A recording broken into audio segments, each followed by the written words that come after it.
저는 이런 영화가 보고 싶었다라고 말씀드리고 싶습니다. 사실 카시오페아는 개봉 전부터 보고 싶은 마음은 있었지만 유튜브 소재로 삼기 좋은 주라기 월드 도미니언이 조금 더 우선이 되었기 때문에 카시오페아의 관람은 잠시 미뤄두었습니다. 자, 그렇게 시간을 내어 관람을 하려고 해도 시간이 애매해도 너무나도 애매한 그런 영화였습니다. 그럼에도 어떻게든 시간을 맞춰서 살면서 한 번도 안 가봤던 극장까지 찾아가면서 관람을 했던 카시오페아는 만족스러운 모습을 보여주었습니다. 자, 우선 제가 이 영화를 관람하고 싶었던 이유는 크게 세 가지가 있습니다. 첫 번째는 안성기 배우의 출연입니다. 52년생이 적지 않은 나이임에도 아직까지 상당히 많은 작품을 소화하고 있는 배우입니다. 제가 안성기 배우의 연기를 좋아하는 가장 큰 이유는 튀지 않는 자연스러운 연기라는 점입니다. 배우에 따라서는 자신의 개성이 강한 연기를 보여주는 배우도 있지만 저 개인적으로는 안성기 배우가 보여주는 자연스러운 연기 스타일을 선호하기에 안성기 배우의 연기를 보고 싶은 마음이 있었습니다. 두 번째는 감독에 대한 믿음입니다. 저 나름대로는 영화를 연출한 신현식 감독에 대한 믿음이 있습니다. 특히나 그가 각본을 썼던 동주, 개를 훔치는 완벽한 방법이 상당히 좋은 평가를 받았고 데뷔작인 페어러브를 시작으로 배우는 배우다, 조류인간 등의 영화에서 기존 영화와는 다른 시선의 이야기를 풀어내는 능력을 보여주었습니다. 전체적으로 이야기를 만들고 대사를 쓰는 것에 장점이 있는 감독이다 라고 할 수가 있겠죠. 마지막으로는 이 영화의 소재입니다. 알츠하이머는 이미 많은 영화에서 다뤄진 소재이기도 합니다. 그럼에도 카시오페아가 특별하게 느껴지는 이유는 부녀 사이에서 벌어진 사건이기 때문입니다. 그것도 알츠하이머에 걸린 당사자가 아버지가 아닌 딸인 것이 더더욱 특별하게 느껴지는 것이죠. 많이 쓰인 듯 하지만 조금은 다른 시선에서 바라보는 이야기인데 이 이야기는 영화의 내용을 생각해보면 더 흥미롭게 다가올 것이라고 생각을 합니다. 자, 영화를 보면서 느낄 수 있는 가장 큰 감상은 아마 서현진 배우의 연기력과 관련된 부분이 아닐까라는 생각이 듭니다. 그동안 몇몇 영화에 출연하기는 했지만 영화에서 큰 두각을 보여주지 못한 배우였는데 이번 카시오페아를 통해서 그녀의 진면목을 다시 한번 확인했다라고 할 수가 있을 겁니다. 그녀가 연기한 수진이라는 캐릭터는 로펌의 변호사로 살아갔던 인물이었습니다. 그랬던 그녀가 알츠하이머 진단을 받고 서서히 변해가는 과정을 그린 영화인데 그런 과정을 상당히 리얼하게 연기를 했다라고 말씀드릴 수 있을 것 같네요. 영화 전반적으로 큰 슬픔을 주기보다는 깔고 가는 느낌이 강합니다. 어떤 큰 임팩트가 있는 영화가 아닌 잔잔한 분위기로 이끌어가는 영화인데 그러한 점이 저에게는 오히려 장점처럼 느껴졌습니다. 자극적이지 않은 연출을 통해서 이야기 자체가 가지고 있는 힘을 잘 보여주었고 덕분에 배우들의 연기도 선명하게 보여서 좋았습니다.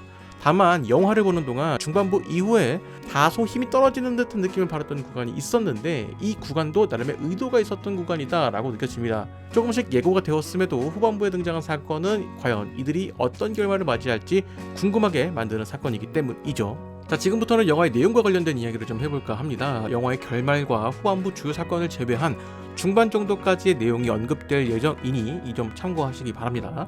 자, 매번 영화를 볼 때면 이런 생각을 하곤 합니다. 과연 이 영화는 어떻게 시작이 되었을까? 여기서 말하는 시작이라는 것은 이 이야기가 만들어진 계기가 무엇일까에 대한 막연한 궁금증입니다. 저 개인적으로는 영화라는 것 자체가 하나의 질문에 대한 대답이라고 생각을 하거든요. 그 질문이 무엇일까가 제가 얘기하고 싶은 시작이 무엇일까입니다.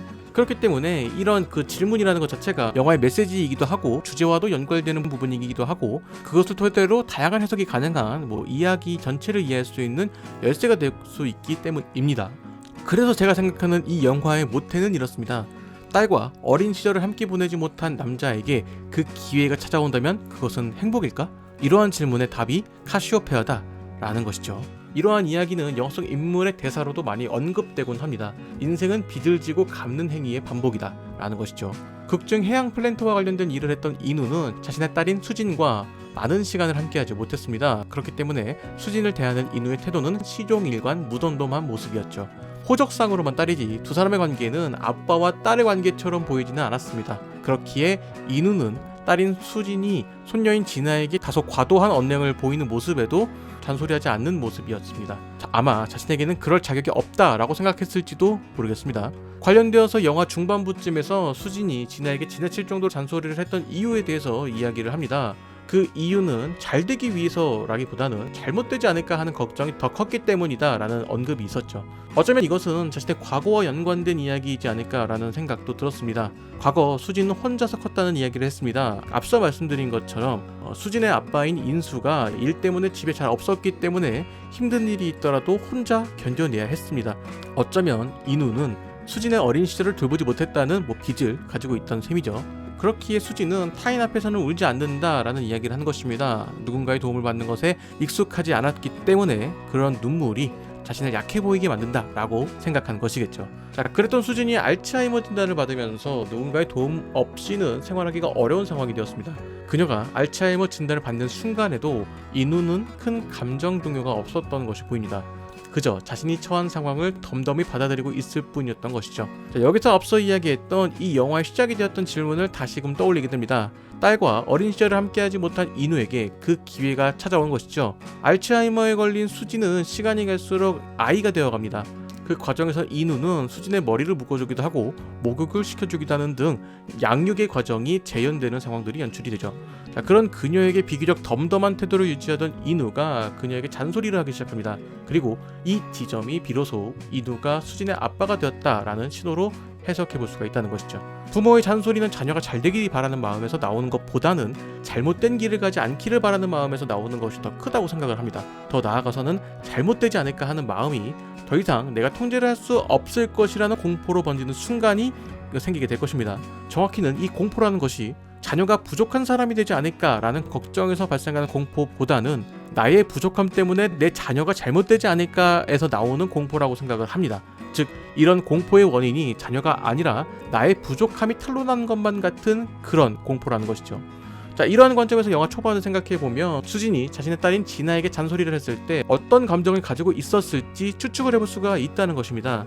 반대로 인우의 상황을 보면 이미 수진은 다 커버린 자녀입니다. 그리고 누가 봐도 못난 인물이 아니고 변호사로서 자신의 일에 충실한 인물입니다. 소위 말하는 능력 있는 완벽주의자에 가까운 그런 모습이었던 것이죠. 그렇기에 인우는 그녀에게 잔소리를 할 이유가 없습니다. 인우의 능력과는 별개로 그녀 스스로 이미 완벽한 사람으로 보이는 그런 인물이 되었기 때문이죠. 자, 그런 그녀가 알츠하이머에 걸리면서 아버지인 인우의 보살핌이 필요한 상황이 생기면서부터는 인우는 딸인 수진을 교육시켜야 하는 입장이 된 것입니다. 그렇기에 그녀가 어떤 사고를 친다면 자신이 그것에 대한 뒷수습을 해야 되는 것이고 그 책임이 온전히 자신에게 돌아온다는 것입니다. 과거에 그런 책임을 지지 않았던 인우에게 그 책임이 생긴 것이죠. 영화의 대사를 인용하여 표현을 하자면 과거에 지은 빚을 이제서야 갚고 있는 것이라고 해석을 해볼 수가 있다는 것입니다. 자, 여기서 다시 한번 맨 처음에 했던 영화의 시작을 생각해 볼 필요가 있습니다. 딸과 어린 시절을 함께 보내지 못한 남자에게 그 기회가 찾아온다면 과연 이것을 몸은 힘들지만 딸과 함께하는 시간이 많아진 것에 대해서 행복이라고 봐야 할지, 아니면 과거에 딸을 보살피지 못했던 것에 대한 빚을 이제서야 갚고 있는 과정이라고 봐야 할 것인지, 이것에 대해서 생각을 해볼 수가 있다는 것이죠. 감독의 인터뷰처럼 우리는 서로에게 빚을 지고 갚으며 살아가고 있다라는 것입니다. 자, 영화 카시오페아에 대해서 간단하게 이야기를 해봤습니다. 영화를 보고 난 뒤에 해볼 수 있는 이야기 중 하나를 이번 리뷰에서 말씀드렸고, 아마 영화를 보셨다면 정말 다양한 생각이 머릿속에서 떠올랐을 것이라고 생각을 합니다. 그리고 이러한 이야기에 몰입을 할 수 있도록 뛰어난 연기를 보여준 두 배우와 그들이 뛰어난 연기를 펼칠 수 있도록 판을 잘 깔아놓은 신현식 감독의 조화가 잘 어울렸다라고 생각을 합니다. 제가 영화를 보면서 떠오른 다른 메시지가 하나 있다면 잘못된 길을 가고 있을 때 붙잡아줄 수 있는 존재에 대한 이야기를 하고 있다라는 생각도 들었습니다. 이 부분을 잘 느낄 수 있는 부분이 영화의 결말부에 수진을 붙잡는 장면에서 그런 생각이 들었습니다. 그 장면이 좀 의외이기도 했지만 의미가 있었다라는 생각이 들었습니다.